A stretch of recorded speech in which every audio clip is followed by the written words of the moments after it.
This afternoon we got an extra hand today. Bobby's here. Really grateful for the help.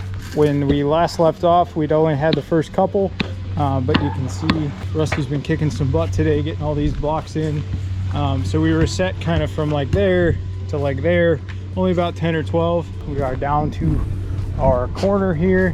We got a nice gentle curve coming around the other way, and we're going to curve into where Bobby is, all the way down there, and then we're going to curve back out at the end. So looking really good. Sometimes working with this Diamond Pro block, it can be hard to make curves look curvy. We're learning it and we're building something cool. I'm going to start stacking the second layer. So all right, so the guys are cleaning up, but I just wanted to highlight some of our progress. We are laid as far as we can. Still need to figure out how we're going to get to the septic tanks are right here, and there's a pipe right there, so we still need to figure out how we're going to end our wall here before we start our treads up the hill.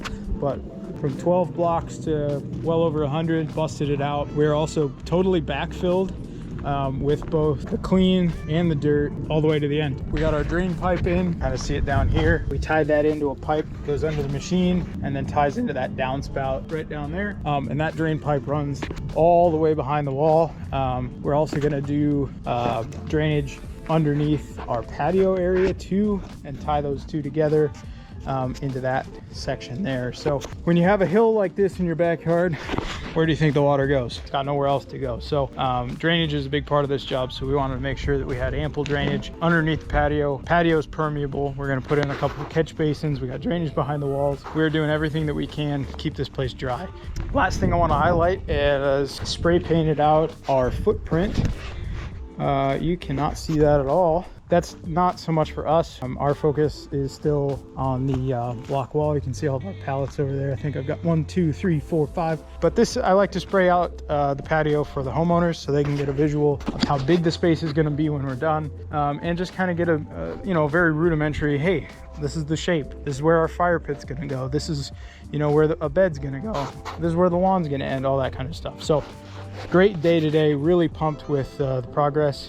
And yeah, we're just gonna keep chugging.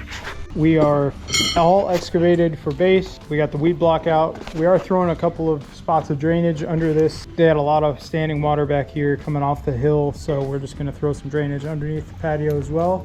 Fully permeable patio, but today's the day where we get to start building our base and setting grades, and we're getting our paver delivery today also. So one of my favorite days on any job. Hopefully have pavers on the ground by the end of the week, so stay tuned.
First half of the our mega arbel down. We are screeding the second half now. What's nice about this is the fire pit in the middle. I don't need to lay anywhere close to that because I know I'm going to cut out. So actually these couple of pavers right here, I can go ahead and probably pull right now because I know I'm not gonna lay there. So I'm gonna lay all the way around that circle. I might overlap it a little bit so that we're cut out for the fire pit. 315. I don't know if we'll get that cut out today, but we're in a nice position to maybe get that cut out first thing in the morning. So good progress today. The next morning.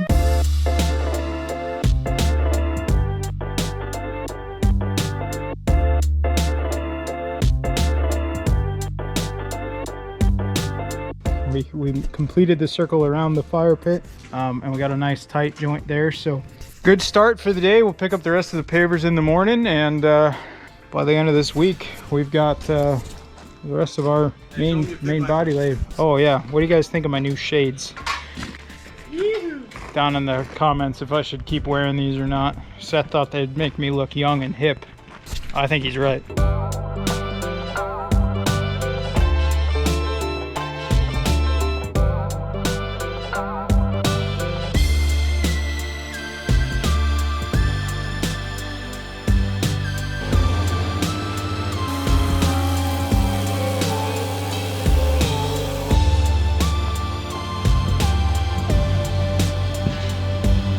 This afternoon my goal is to fire pit cut in. So you can see I've got it mocked up on the pavers. Now the tricky part comes to centering the circle around that stake, and then we're going to mark it, we're going to pull it, and then we're going to cut. Cutting the fire pit into the pavers instead of just leaving it on top like it is really gives this a much more finished look. It looks like the fire pit is coming out of the patio. It's built in. It looks like it was meant to be there. Adding, you know, taking the little bit of time to mark it out, cut it, set it in there really takes the project to the next level.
All right, mid-project update. Mega Arbel is cut into a circle. There are some pieces missing, but we had to take those out in order to mark our line there for our border pavers. You can also see we've got our tent poles set up to mark our curve on both sides.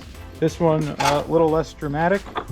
It's just gonna kind of curve off and join our circle there. But essentially we're really getting pretty close. We're gonna get all of our cuts in today and get our border pavers at least mocked up.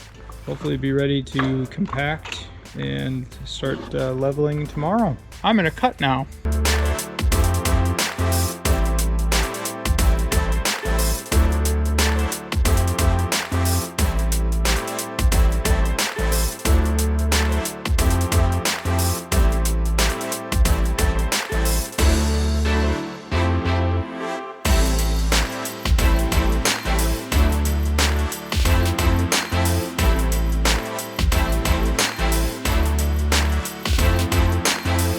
Got the borders all cut in, got our seams where they line up.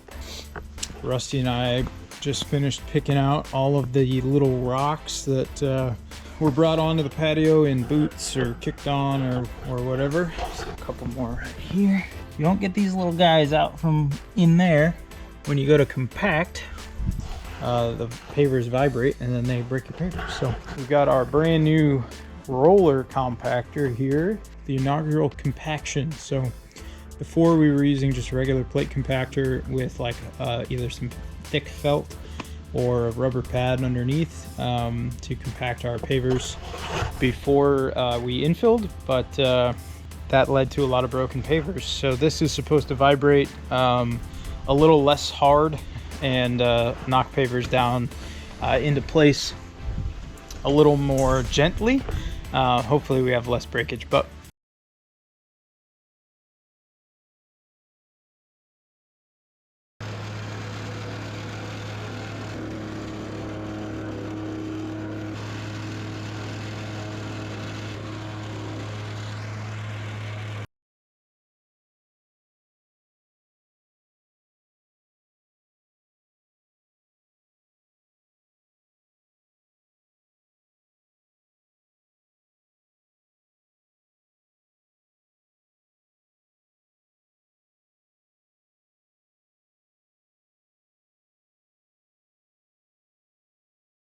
patio is done. I gotta say, I'm really digging the contrast between the light gray, the charcoal, and the two types of pavers. I think it looks really sharp. Unfortunately, our wall caps are back ordered, so we've got just that last little bit to go on the caps, but then the hardscapes are done. So today's goal is all about lights and drainage and gravel. Scott and I just finished getting our transformer hung on the wall. We're gonna have some lights shining by the end of the day, I think. So that's gonna be really cool. Just a couple of path lights on this one. There's gonna be a gravel path kind of coming through here that connects to the RV pad. And then another one off of the treads over to the patio. So path lights all around and then path lights up the treads as well. Tiny pink flags over there. We're gonna be planting a couple of trees to kind of fill some of these holes to give them some privacy from those neighbors over there. So those are going to be spotlights. And then same thing on this hillside, we're going to be filling gaps so that this house here can't see down off their deck. So, but for today, we'll get the path lights wired in and the spotlights wired in over there. While we're doing that, Rusty's been working on getting our gravel. We're going to go up and around with the gravel and then tie it in, like I said, with our path. I'm going to start digging some drainage, putting together a little French drain to catch this water.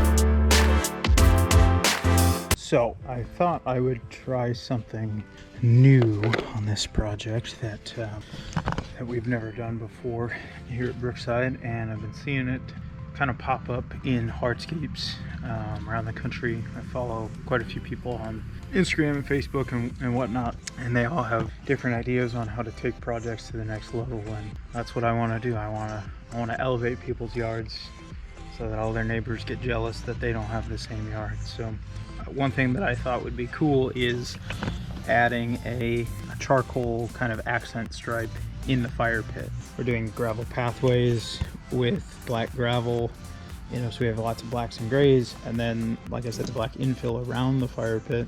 And then the fire pit is just gray. I was thinking, how can I take this to the next level? So obviously the easy answer would be just get 19 wedge blocks that are gray or charcoal. They don't make them. They only make universal blocks, which are big, like 12 by 4-inch thick. They're huge, and they wouldn't work for this purpose. And so I was looking, and we had some of these, which are Belgard's Bel Air wall caps. They're textured on the front. They're charcoal, and I thought, well, this was Adam's idea. We had some of these. They're the right color. They are textured, so they match everything else. I'm gonna see if I can't cut a couple of these and kind of mock up an accent stripe and see what that would look like in our fire pit here.